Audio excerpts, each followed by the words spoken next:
다시 차지철이 방송하는 저 자리에 왔습니다. 그러니까 아마 모두 이 자리밖에 없네요. 바다가 있고 뭐 내 집이 뒤에 있고 뭐 좀 벗어나면 이 햇빛 보세요. 아이고 너무 강렬해가. 여러분 저 수평선, 우리 어릴 때는 지평선도 곳곳에 있었어요. 지금 대한민국에서 지평선을 봤다는 사람이 아마 없을 겁니다. 아예 지평선은 아예 없어지고 없어요. 전부 빌딩 숲에 가리가 전부 이제는 지평선이 없죠. 우리나라는 복잡한 나라가 돼가. 그렇지만 바다에는 수평선이 있습니다. 이래가 밖에서 나와보면은 저 수평선을 건너가는 배 있고 수평선에서 건너오는 배가 있고 이렇습니다. 이것도 참 중요한 얘기인데 요새 그 흔해 빠진 유튜브에도 한 번도 다뤄본 적이 없고 언론은 뭐 돈이 안 되니까 뭐 돈이 안 되겠죠. 한 번도 다뤄보지는 않았어요. 김재규는 다루는 거는 몇 번 봤지만은 한 번도 다뤄본 적이 없지만은 저는 이 사람들을 한번 다뤄보겠습니다. 거짓말로 다루는 게 아니고 실제 있는 그대로 그대로 방송하면 하겠습니다. 여러분, 누구를 방송하느냐? 김재규와 같이 체형장에서 끌려가는 같이 체형당한 두 대령에 대해서 얘기하게 하겠습니다. 참 슬픕니다. 이 얘기도. 김재규 비서실장 박흥준은 육사 출신입니다. 육사에서도 앞으로 대한민국의 참모총장, 국방장관 깜이라고 육사 생도 시절에도 이름을 날린 장교입니다. 사형당했을 때 나이가 만으로 42살이었죠. 박흥준 대령은 서울에 무슨 동이나 말하기 시작, 그런 동네가 이제 서울에는 없죠. 꼬불꼬불 돌고 계단으로 올라갔고, 이제 일본말로 가이당이라 그러죠. 돌고 돌아가가지고 꼭대기에, 옛날 우리 어릴 때 부산에도 그런 집이 많았습니다. 지금은 싹 다 허물어보고 완전 신도시가, 거기도 막 산 꼭대기도 그런 식으로 들었었잖아요. 지금 주상 복합이 막 거대하게 들어서고 이랬는데, 지금은 서울이 그런 데가 몇 군데 있을라나? 난 서울지를 잘 모르겠습니다. 박흥주 대령은 집에 올라가려고 그러면 연탄 배달부가 박흥주 대령 집이면은 연탄을 배달 안 해주려고 그랬답니다. 그래가 부인이 한 장씩 그 새끼 그러면 그 볏짚 단을 이렇게 꼬아가지고 만든 게 그거 이제 한 장씩 들고 다니는 거 우리 어릴 때 그래 했습니다. 연탄집에서 한 장씩 사다가 날랐습니다. 그만큼 궁핍한 생활을 했다는 겁니다. 그 엘리트의 육사 출신의 고급 장교가, 그러고 중앙정부부 비서실장이 포병 장교입니다. 박흥주가. 오래전부터 김재규하고 인연이 돼가, 김재규는 한눈에 알아봤죠. 이놈이 보통 장교가 아니다. 그래서 이제 박흥주를 이제 자기 비서실장으로 임명한 거죠. 그만큼 가난하게 살았습니다. 1979년 12월 26일 날 박흥주는 그 앞에 이 얘기하기 전에 동네 사람들은 박흥주가 육군 대령인 줄 몰랐어요. 네, 정보부 소속이니까 사복을 입고 다니니까. 그리고 뭐 집차가 저 밑에 그 대놨지. 그 계단 가이다로 그 사람 하나 겨우 올라가는 계단을 한참 올라가야 되기 때문에 동네 사람들은 이 양반이 군인인 줄 몰랐어요. 깍듯이 동네 어르신들한테 오르고 내려가면서 이거 인사를 하고 지나다니기 때문에 그냥 뭐 직장생활 다 하는갑다 이래 생각했답니다. 박흥주는 1979년 12월 26일 날 출근하니까 아내가, 박흥주의 부인이 당시 이화여대 출신으로 알고 있는데 그 남편 구두를 보니까 구두 밑창이 다 달아가 엉망이에요. 그 앞에도 뭐 구두 밑창이 막 다 닳고 이래갖고 돈을 이래 행주치매에서 돈을 끄집어 내가 여보 오늘 출근하기 전에 시장에 들어가 구두를 한 컬리 사신고 출근해라고 그래 남편한테 얘기했습니다. 그래 박형주는 그 정보부 출근하기 전에 시장에 들어가 새 구두를 한 컬리 샀습니다. 한 컬리 사신고 이래 갔습니다. 가니까 이제 이 거사가 김재규한테 거사가 있으리라는 걸 기tim을 받았기 때문에 언젠가는 설마 긴가민가 하고 있었지만은 설마 했지만은 거사가 오늘이라는 거는 생각도 못 했죠. 그러고 또 한 명의 대령 박선호는 해병대 대령입니다. 해병대에서 예편을 했어요. 예비역 대령입니다. 박선호는 아주 기강이 칼 같고 용감하고 아주 그랬어요. 그래서 김재규가 두 대령을 불러 모은 겁니다. 불러 모아가 똑똑한 놈 두 놈만 차출해라. 똑똑한 놈은. 내 궁중도 안가에 보면 다 중앙정보국 요원 아닙니까? 그런데 그 궁중도 다른 아들한테 얘기하면은 그 청와대 대통령이 오기 때문에 경호실 실장하고 경호처장, 경호부처장 다 오기 때문에 그거 다 한국의 총잡이들 아닙니까? 총잡이들이 수십 명이 오기 때문에 혹시 보안이 새 나갈까봐 똑똑한 두 놈만 차출해라. 그리고 같은 정보부 요원이라도 다른 사람한테는 일절 말하지 마라 하고 오늘이 D-Day라고 딱 하니까 박선호는 그걸 받아들였습니다. 예, 알겠습니다. 이랬는데 박형주는 잠시 망설인 거예요. 아침에 출근할 때 아내가 구두 한 컬이 사시고 가라는 게 생각이 났던 겁니다. 그래서 박형주는 부장님 계획을 하루만 수정하면 안 되겠습니까? 이래 얘기하니까 그 김재규가 안 돼.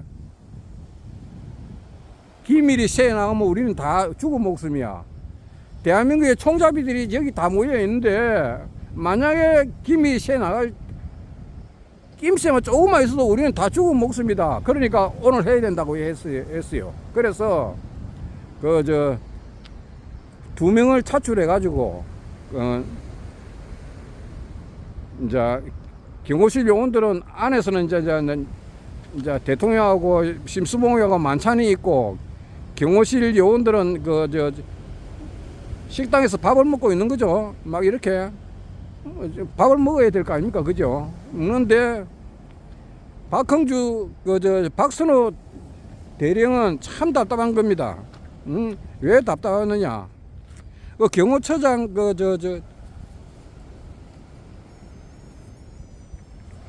정인영이 하고 해병대 동기입니다. 이 사람이 해병대 동기니까 동기를 죽여야 되는 입장인 기야. 그리고 경호부처장으로 따라온 안재송이가 우리나라 속사건총의 1인자였습니다. 그래서 박선호는 경호처장하고 경호부처장을 맡기로 하고 그래 이제 그때까지만 하더라도 박선호는 잘 구슬러 가지고 내 편으로 만들어야지.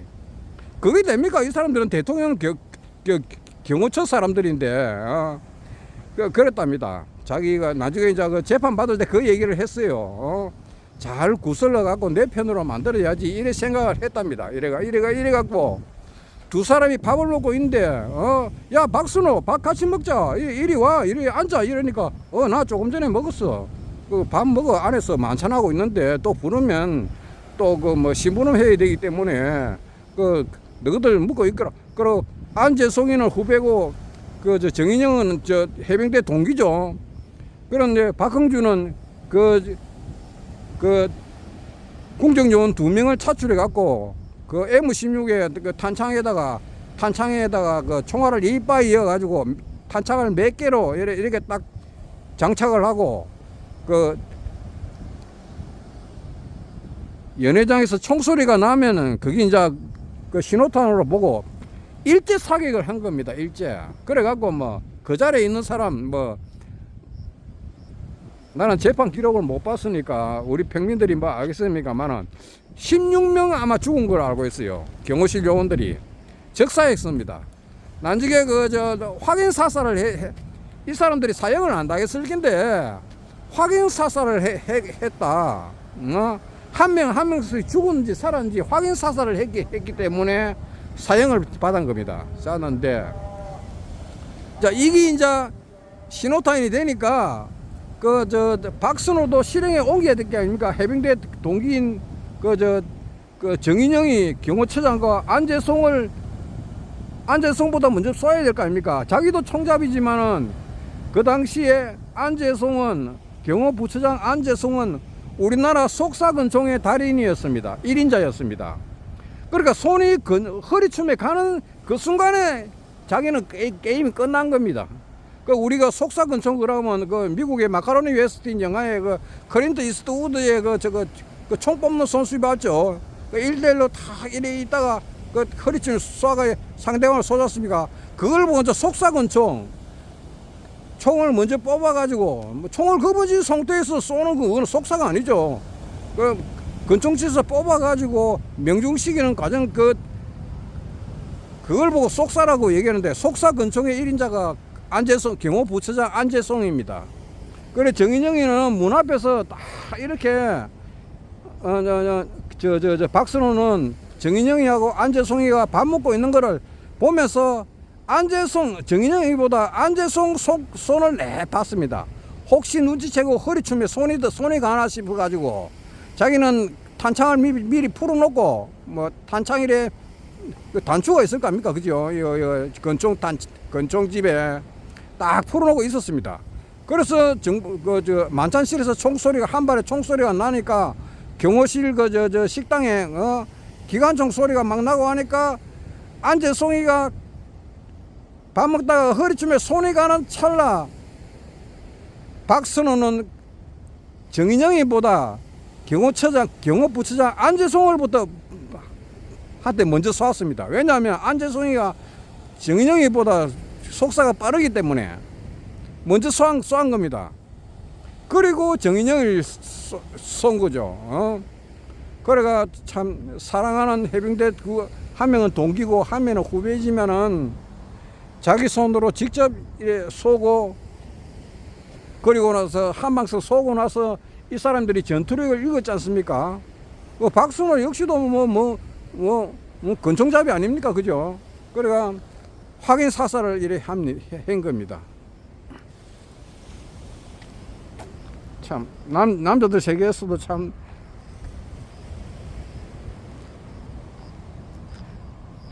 불행한 과거죠. 그런 일이 있었다는 거. 그래서